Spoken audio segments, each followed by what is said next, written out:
Yo! Welcome to a brand new video. Today's video is part 3 of the top 5 anime of all time. I know what you're thinking. Why make 3 parts of something that, had a pretty general, straightforward ending in the first part? Because we'll get to that whenever I talk about the sponsor of the video. But yeah, this is top 5 anime of all time, part 3. A sponsor. Yeah, I really hope none of you were actually, thinking that I had a real sponsor, because, I only have, 148 or 9 subscribers right now, so, I'm definitely not getting a sponsor anytime soon, but I just wanted everyone to know that this video was brought to you by whoever voted on this. I throw up little polls on the community tab all the time, asking you guys what big video y'all want next. Definitely vote on that next time if you want to, have a say in what comes out. I was actually expecting Top 10 Horror Movies Part 2 to win out, but Top 5 Anime of All Time Part 3 won out, so you're getting this video now. So, yeah, they're not sponsors per se, but they're the reason you're getting this video. So, thank you to anyone who voted, and, if you didn't vote this time, keep an eye out. I'll throw one up later, just for everyone to vote on. Into the actual video. Number 5 is Dragon Ball. Yeah, this is the first actual, Dragon Ball, Dragon Ball Z, Dragon Ball Super, any of that I've talked about on this, which is weird. The reason I love this is I watched it as a kid. This was one of my favorite shows to watch. I would stay up and watch Toonami. We had it on DVD. My entire family watched it. It was really, really fun. I love Dragon Ball, the entire franchise, except I'll make an entire video talking about all of the series and everything, but I loved Dragon Ball, absolutely adored Dragon Ball Z, and Dragon Ball GT was one of my favorite shows as a kid. Vegeta with a mustache was just a beautiful, beautiful thing to see. Really just opened my eyes to how beautiful mustaches truly could be. But, yeah, this is a really good show. If you haven't watched Dragon Ball and you like Dragon Ball Z, definitely give this a check. I mean, I don't know, it's not as huge, big scale in its fights and everything, but it's really good. There's some good tournament arcs and stuff. It's just really good. This is peak Roshi, I think. They don't really use any of the characters like Tien and Yamcha. And Roshi, Krillin, hardly ever gets used now. The newer stuff is definitely, Goku and Vegeta's show. It's just Goku, Vegeta, and friends. And sometimes it's just Goku and friends, or Vegeta and friends. But this original show was really good. It definitely showed why Bulma could take care of herself in this type of world too. She was cool, and she's cool in the new stuff, but I don't know. Let's go back to this type of stuff. Let's get actual episodes talking about the other characters. There was a really good one where Tien and his Chaozu, they had a little ring going on where they would bring a giant warthog in, make it trash a town, and then, they would beat it in quotations. You can't see it, but I'm using the quotations in the air with my fingers. And then they would get the money from the town from saving it, yet again with quotations. And Goku would find them, and he's just so innocent in the show, and the Nimbus Cloud got used so much in this, and his pole, I don't know where his pole went. It's very Sun Wukong coded, this entire thing is, which, I mean, obviously Sun Wukong was a huge inspiration for Goku's design, all of the Saiyans basically, but his pole and the Nimbus Cloud and everything was huge Sun Wukong vibes. But yeah, this is just a really fun show, a lot of cool characters. I mean, yeah, it's a good show. I mean, it's part of the Dragon Ball universe. What do you expect? Everyone loves Dragon Ball. Mostly Dragon Ball Z is the only thing I see people talk about, either that or Super. But yeah, this deserves more love. And Dragon Ball GT, I don't know how people stand on that show, but if we get another part to this video, if it wins another poll or something like that, then that's probably going to be somewhere in there. Because Dragon Ball GT genuinely was one of my favorite shows as a kid. Super Saiyan 4 is still one of my favorite forms for them. It's probably number 1 for me, or number 2. It's either 1 or 2. But yeah, on to number 4 for this list. Number 4 is Death Note. Now, I was slightly surprised that no Dragon Ball series was in either of Part 1 or 2, but I was extremely surprised to see that Death Note wasn't in either of the parts that I made before I made this one, and it's honestly really weird because whenever people ask me if I like anime, this is one of the first ones that I point to, just because I watch this show all the time. This and Hellsing Ultimate are the two that I just go back to all the time for some reason. I don't really have any reason. It's just I like thrillers and I like supernatural stuff. All the death gods look really cool. The Shinigami, forgot what they were called for a second. All the Shinigami look cool. All the characters are really cool. Light Yagami is playing 3D chess while everyone else is playing checkers, except L. We stand L in this household, okay? L is the best. He is so cool. The only reason he lost is because he broke his own rule and got too close to the case. It's not even that he got too close to the case, exactly. It's just that he got too close to Light. He became, actually friends/frenemies at some points. He got way too close to the actual case is the only reason he lost. L is so cool. I don't know. This entire series is really cool, though.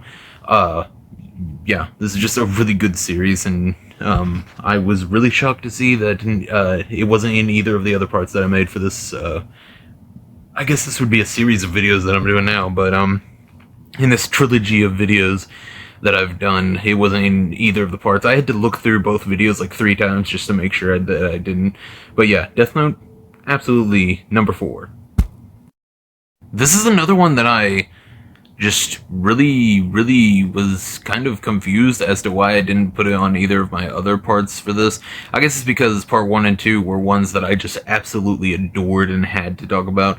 And One Punch Man is definitely one of my favorite animes, but it's one that I don't know, the anime, at least, the manga has a lot more to talk about, within it, but the anime itself isn't really, there's not a whole lot that I want to talk about or anything.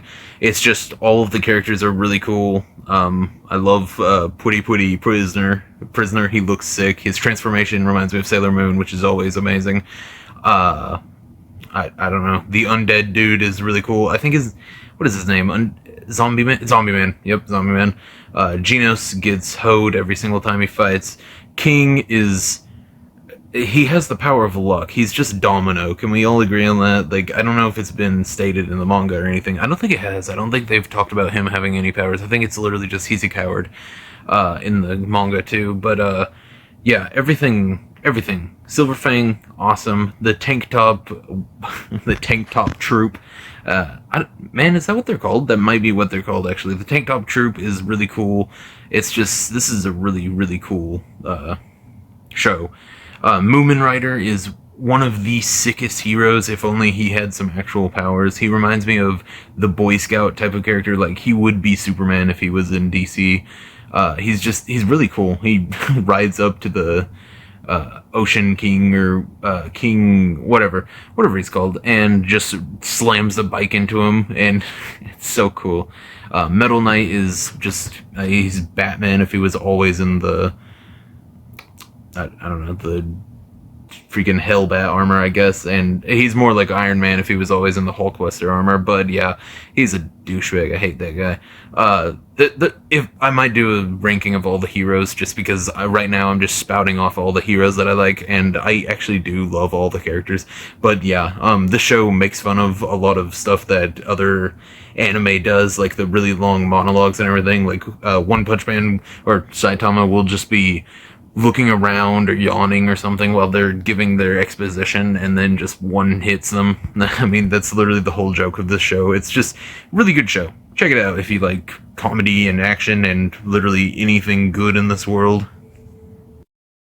Number 2 actually isn't a series. Now, it could have been, because the Golden Age arc is the only thing that people ever do for Berserk for some reason, even though we also have the Black Swordsman arc and all of the stuff. I mean, it's weird to skip the Black Swordsman arc and go straight to Golden Age arc. I mean, it's not weird because Golden Age arc people like more than the Black Swordsman arc, or I've heard they have. I I don't know. I like them both equally. I think maybe I don't know. I just like the manga. Let's just get a anime that's straight from the manga instead of just flipping around to where they think people want or what they want to make. Let's get some good representation for the Berserk fans, shall we? But yeah, right now all we have is the 80s series, which is really good. Definitely go check it out. I think it's all free on YouTube. That's where I watched it, at least. And other than that, we got this trilogy of movies, which I wasn't going to do the trilogy of movies just because it's movies and not actually, you know, a series, but I decided to go ahead and use it because I like this trilogy of movies. It's pretty good. It's not as good as the manga, but it's really good. I don't know. The animation is stellar. The fight scenes are awesome. Guts is just as badass as always. Griffith is, I don't know. He's never likable, honestly. I don't know. I've heard people say that they like him before he betrays them all, but Griffith treats Guts like an object, and it's weird, and I know that's the point, but it's also like I don't know how people could ever like Griffith unless it's like some of them are just memes that people make, and then others are people that are being completely serious whenever they say that Griffith did nothing wrong, and those people need to be like they need to have a psych eval, okay, like right now. I don't know. This is a really good series though. The Eclipse especially just goes insano style. I mean, it's really rough to watch and everything. Guts like cutting off his arm with the blunt blade is always one of the coolest parts in the part 3. It's really cool. The Eclipse scene is just, I mean, obviously it's intense and really bloody, but Guts like cutting off his arm and running at him and everything. And in this trilogy of movies, at the end in the Eclipse, Guts almost gets through Griffith's force field, like little thing that he puts up. I don't even know what it is. It might be wind that he's using to push him away or whatever, but it's really cool because it seems like Guts is already almost up to Griffith's level, even though he's an apostle, which shouldn't be possible, but I think it's cool, so it's fine. I'm pretty sure, it's been a second since I've read the Eclipse part, but I'm pretty sure in the manga, he doesn't get anywhere near getting to Griffith whenever it comes to right after he becomes an apostle. I'm pretty sure he doesn't even like get his blade that close to him, but this one makes him a really, really strong, and it's actually really cool. But yeah, I'm a huge Berserk fan, obviously. I love the manga and basically everything that comes out for Berserk. The game that I've been wanting the most in this world lately, if I had enough money I would get it, is Berserk and the Band of the Hawks. Just because I haven't played it yet and I really, really want to. But yeah, this is just, I don't know, this is a really good trilogy of movies. If I was gonna pick what to watch, whether it was gonna be the 80s series or the trilogy, I would probably pick the trilogy 80% of the time, and the series, like, you know, the other percent of the time. I'm not doing math for this video, okay? But yeah, I don't even know why, it's just, I like this trilogy, it just, I don't know. But you do, if you don't, I don't know. There's stuff in the series that you won't get if you watch the trilogy, and there's stuff in the trilogy that you won't get if you watch the anime. So watch them both. I mean, seriously, just watch them both. I got the entirety of the trilogy, like a collector's edition from a thrift shop. I mean, you could probably find it pretty easily. And the original anime, even if you can't find this or you don't have enough money for it, which I mean, believe me, brother, I know where you're coming from. Money don't grow in trees, brother. But yeah, it's just, I don't know. Watch the anime if you can't get the trilogy of movies, because it was free on YouTube. And if it's not, I'm sorry, I misled you on accident. But yeah, Berserk is awesome. Guts is cool. Griffith! Number 1 for the greatest anime of all time, Part 3, is Afro Samurai. I was actually extremely confused as to why I didn't put Afro Samurai on either of my other lists, and I think it was because I finished Mob Psycho right before I did part 2. So yeah. I guess it's Mob Psycho's fault. But yeah, Afro Samurai is awesome. Samuel L. Jackson plays Afro, and, well, you know, his weird split personality dude. I cannot remember his name. I'm just gonna call him Groovy Afro. Or just Groovy. I'm gonna call him Groovy for this. But yeah, him and his basically imaginary friend go around. He has the number 2, little, what's it called, freaking, I don't know, hair tie, whatever it's called. He has a hair tie that gives him the number 2 fighter status, and the number 1, whoever holds the number 1 fighter band thing is automatically a god to everyone else, and whoever has number 2 can go after number 1, but if you don't have number 2, you have to kill number 2 to be able to go after number 1. It's a weird rules in this world. It honestly makes no sense how other people who don't have number 2 wouldn't try to go after number 1 unless the bands actually have magic powers, which the last fight in the anime kind of shows that it might have magical powers, but who knows, honestly. But yeah, this is just a really good series. It seems like it's set in feudal Japan in some parts, but then they whip out an RPG, and this is just a really epic series, to be honest. And I mean, Samuel L. Jackson plays a Afro samurai, so I mean, if that doesn't make you want to check it out, I don't know what will. But yeah, that's the end of this list. Like, subscribe, tell me what your favorite anime of all time is, and please, by all means, hit that subscribe button. Just punch it right in the face. But yeah, like, subscribe, do all that type of stuff. Definitely comment. I would love to see some of y'all's favorite anime. Yeah. See ya.